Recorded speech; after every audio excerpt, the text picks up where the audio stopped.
Здравейте, казвам се Анджела. Аз съм Гергана. Ние сме двама от основателите на Ламон, компания, която произвежда биобазирани и компостируеми фолия. И опаковки, създадени със смисъл както за природата, така и за индустрията. Вдъхновението за Ламон дойде преди всичко от активизма, който и двете Анджела споделяме, както и от любовта ни към печатната индустрия и опаковките, и желанието ни да продължим да се развиваме в сферата без това да вреди на околната среда и да е против морала ни.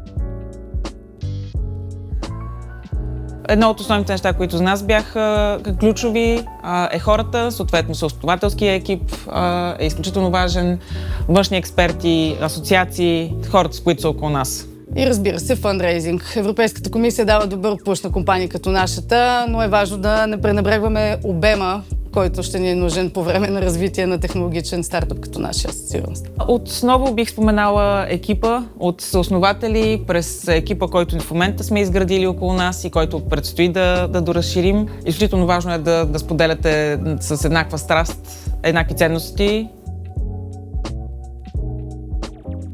и разбира се да гоните краен резултат, който да не е само финансов, а да има наистина да горите човек да гори за идеята си. Много сме горди, че успяхме да направим и да реализираме години развойна дейност в продукт, който е вече на пазара.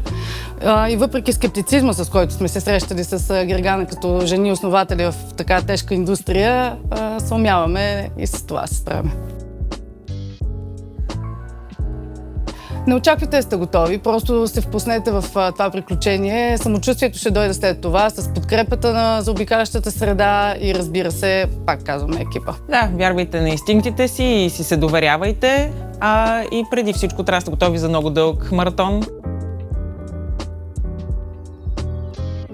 Не е нещо кратко и съответно е важно да сте издръжливи.